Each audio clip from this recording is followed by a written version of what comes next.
জ্বালানি সাশ্রয়ে সরকারি বেসরকারি অফিস সময়ে পরিবর্তন, মার্কেট বন্ধ সন্ধ্যা ৬টায়, বন্ধ আলোকসজ্জাও। জুলাই গণ অভ্যুত্থানকে অন্য গণ আন্দোলনের সঙ্গে তুলনা করা উচিত নয়, মন্তব্য মাহফুজ আলমের। অভিভাবকদের গান বাজনায় বাধ্য করা ধর্মীয় স্বাধীনতার লঙ্ঘন, বিবৃতি হেফাজতের। দুপুরের মধ্যে ৬০ কিলোমিটার বেগে ঝড়ের পূর্বাভাস। মোরেলগঞ্জে ৮৫ বিঘা মৎস্যঘের দখলের অভিযোগে মানববন্ধন। বাংলাদেশ সীমান্তের নদীতে কুমির ও সাপ ছাড়তে চায় ভারত। মোস্তাফিজ ইস্যুতে দুঃখ প্রকাশ আইপিএল চেয়ারম্যানের। দর্শক, শুনছিলেন দিনের শীর্ষ খবরের প্রধান শিরোনাম, এবার বিস্তারিত। তার আগে আমাদের ইউটিউব চ্যানেল সাবস্ক্রাইব করুন এবং সব খবর পেতে ফেসবুক পেজ ফলো করে রাখার পাশাপাশি ওয়েবসাইট ভিজিট করুন। মধ্যপ্রাচ্যে চলমান যুদ্ধের প্রভাবে দেশে সৃষ্ট তীব্র জ্বালানি সংকট মোকাবেলা এবং বিদ্যুৎ সাশ্রয়ের লক্ষ্যে কঠোর বিধিনিষেধ জারি করেছে সরকার। এখন থেকে বিয়েসহ যে কোনো ধরনের সামাজিক অনুষ্ঠানে আলোকসজ্জার ওপর পূর্ণ নিষেধাজ্ঞা আরোপ করা হয়েছে। একই সঙ্গে বিদ্যুৎ ব্যবহারের চাপ কমাতে সরকারি ও বেসরকারি অফিসের কর্মঘণ্টা কমিয়ে নতুন সময়সূচি নির্ধারণ করা হয়েছে। সরকারের এসব গুরুত্বপূর্ণ সিদ্ধান্তের কথা জানিয়েছেন মন্ত্রিপরিষদ সচিব নাসিমুল গনি। বিদ্যুৎ সাশ্রয়ের ধারাবাহিকতায় প্রতিদিন সন্ধ্যা ৬টার পর থেকে দেশের সব ধরনের শপিং মল ও দোকানপাট বন্ধ রাখার নির্দেশ দেওয়া হয়েছে। আগামী রোববার দেশে সব সরকারি ও বেসরকারি প্রতিষ্ঠান নতুন নিয়মে পরিচালিত হবে। নতুন নিয়ম অনুযায়ী অফিস শুরু হবে সকাল ৯টায় এবং শেষ হবে বিকেল ৪টায়। ব্যাংকগুলোতে লেনদেন চলবে সকাল ৯টা থেকে বিকেল ৩টা পর্যন্ত। তবে আনুষঙ্গিক কাজ শেষ করতে বিকেল ৪টায় ব্যাংক বন্ধ হবে বলে জানান তিনি। বর্তমানে সকাল 10টা থেকে বিকেল ৪টা পর্যন্ত ব্যাংকে লেনদেন করা হয়। সরকারের পক্ষ থেকে জানানো হয়েছে, বর্তমানে জ্বালানি পরিস্থিতির ওপর ভিত্তি করে আগামীতে আরও কিছু কঠোর বা শিথিল সিদ্ধান্ত নেওয়া হতে পারে। তবে আপাতত বিদ্যুৎ ও জ্বালানি সাশ্রয়ের এই নির্দেশনাগুলো কঠোরভাবে পালনের জন্য সকল স্তরের নাগরিক ও প্রতিষ্ঠানের প্রতি বিশেষ অনুরোধ জানিয়েছে মন্ত্রিপরিষদ বিভাগ। এই তড়িৎ পদক্ষেপগুলো চলমান জ্বালানি সংকট কাটিয়ে উঠতে সহায়ক হবে বলে সরকার আশাবাদী। সাবেক অন্তর্বর্তীকালীন সরকারের তথ্য উপদেষ্টা মাহফুজ আলম বলেছেন, জুলাই গণ অভ্যুত্থানকে যেমন ৭১-এর মহান মুক্তিযুদ্ধের সাথে তুলনা করা ভুল হবে, তেমনি জুলাই গণ অভ্যুত্থানকে বাংলাদেশের ইতিহাসের অন্য সকল অভ্যুত্থান আর গণ আন্দোলনের সাথে তুলনা করা ভুল করা উচিত নয়। বৃহস্পতিবার রাতে সামাজিক যোগাযোগ মাধ্যম ফেসবুকে দেওয়া এক পোস্টে তিনি কথা বলেন। অন্তর্বর্তী সরকারের সাবেক এই উপদেষ্টা ফেসবুক পোস্টে লেখেন, জুলাই গণ অভ্যুত্থান ছিল মহান মুক্তিযুদ্ধের ধারাবাহিকতায় এই রাষ্ট্রের খোল নলচে বদলে দেওয়ার জন্য দ্বিতীয় আরেকটি প্রচেষ্টা, যা ব্যর্থ হয়েছে বলার মতন সময় এখনও আসেনি। তিনি লিখেছেন, জুলাই গণ অভ্যুত্থানের এক দফা ঘোষণায় রাষ্ট্রের সংস্কার, ফ্যাসিবাদী ব্যবস্থা বিলোপ এবং নূতন রাজনৈতিক বন্দোবস্তের দাবি ছিল। কি হয়েছে হয়নি সেই তর্ক দূরে রেখেই বলা যায়, এরকম সামগ্রিক ফ্যাসিবাদ বিরোধী রাষ্ট্রকল্প অন্য কোনো অভ্যুত্থান বা আন্দোলনে উত্থাপিত হয়নি। আর কোনো গণ অভ্যুত্থান এত বড় কল্পনা এবং বিস্তৃতি ধারণ করতে পারেনি। অবশ্যই জুলাই গণ অভ্যুত্থান সকল গণতান্ত্রিক সাংস্কৃতিক লড়াই থেকে অনুপ্রেরণা নিয়েছে। মাহফুজ আরও লিখেছেন, ৭১-এর মহান মুক্তিযুদ্ধ ছিল বাঙালির দীর্ঘ উপনিবেশ বিরোধী লড়াইয়ের চূড়ান্ত মুহূর্ত। পূর্ব পাকিস্তান আন্দোলনের নেতাকর্মীরাই শেষতক পাকিস্তানের উপনিবেশবাদী সামরিকতন্ত্র এবং সামন্তবাদী নাইট নবাব আশরাফদের পরাস্ত করেছে।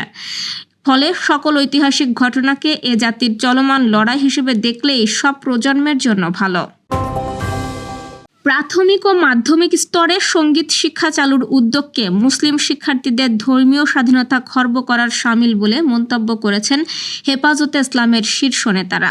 তারা বলছেন, আপামর ধর্মপ্রাণ মুসলিম অভিভাবকদের অমতে সংস্কৃতি মন্ত্রী নিতাই রায় চৌধুরী এর সিদ্ধান্ত কার্যকর করলে তা হবে দেশের বৃহত্তর জনগোষ্ঠীর ধর্মীয় চেতনার পরিপন্থী।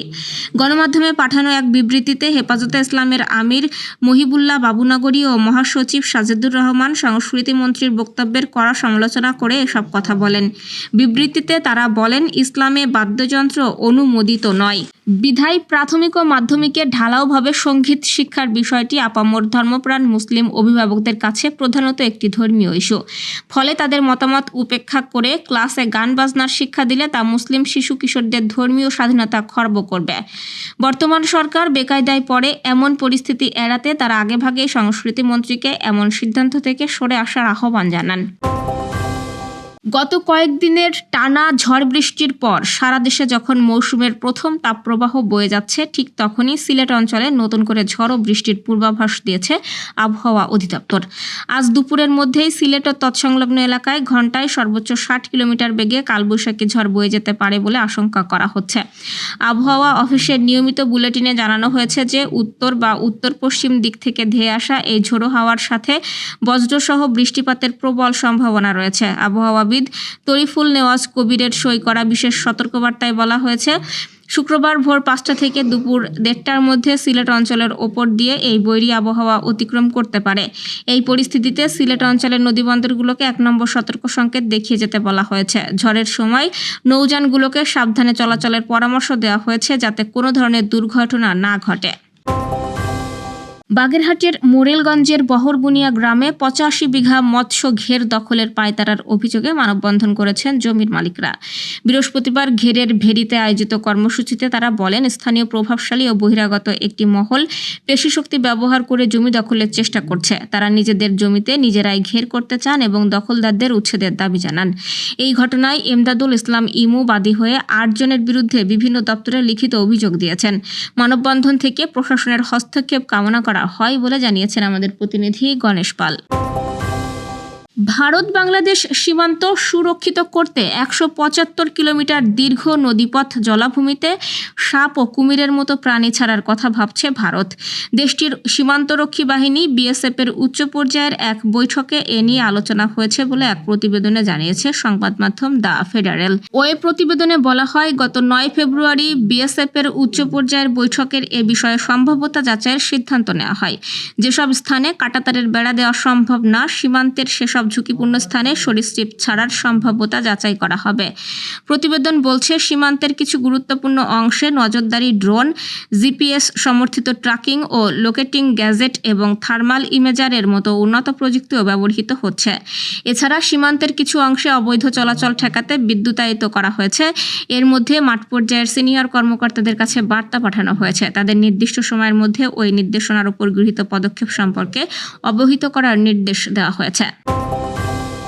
মুস্তাফিজুর রহমান ইস্যুতে অবশেষে নীরবতা ভাঙলেন ইন্ডিয়ান প্রিমিয়ার লিগের চেয়ারম্যান অরুণ ধুমাল। গত বছরের ডিসেম্বরের নিলামে একমাত্র বাংলাদেশি হিসেবে 9 কোটি 5 লাখ রুপিতে কলকাতা নাইট রাইডার্সের দলে নিলেও জানুয়ারিতে বাদ দেওয়া হয়। তবে ভারত ক্রিকেট বোর্ডের নির্দেশনায় বাংলাদেশি পেসারকে ছেড়ে দেয় কলকাতার দলটি। বিষয়টিকে দুঃখজনক বলে মন্তব্য করেছেন ধুমাল। এক সাক্ষাৎকারে ধুমাল বলেন, আমি শুধু এটুকুই বলবো, এটি দুঃখজনক, এর বাইরে আমার খুব বেশি ধারণা নেই। তিনি আরও বলেন, এটি দুঃখজনক, কখনো কখনো বিষয়গুলো এইভাবেই ঘটে। ক্রিকেটের দৈনন্দিন কার্যক্রমে সরকারের কোনো হস্তক্ষেপ থাকা প্রয়োজন বলে আমি মনে করি না। সাধারণভাবে সরকার ক্রিকেটকে সমর্থন করে, তবে হ্যাঁ, মাঝে মাঝে আমাদের চারপাশে কিছু ঘটনা ঘটে এবং তার ভিত্তিতে সিদ্ধান্ত নেওয়া হয়। তিনি বলেন যে, আমি নিশ্চিত ভবিষ্যতে স্বাভাবিক যুক্তি ও বিবেচনা কাজ করবে এবং এরকম পরিস্থিতি আর হবে না। বর্তমানে পাকিস্তান সুপার লিগে খেলছেন মুস্তাফিজ। 6 কোটি 44 লাখ রুপিতে লাহোর কালান্দার্সে যোগ দেন তিনি। এখন পর্যন্ত পিএসএল-এ 2টি ম্যাচ খেলেছে বাংলাদেশের বাঁহাতি এই পেসার, নিয়েছেন 2টি উইকেট। সেই সঙ্গে তার ইকোনমিক রেট 4.87। দর্শক, এই ছিল এখনকার আয়োজন। পরবর্তী খবর দেখুন বেলা 2:30টায়। এতক্ষণ সাথে থাকার জন্য ধন্যবাদ।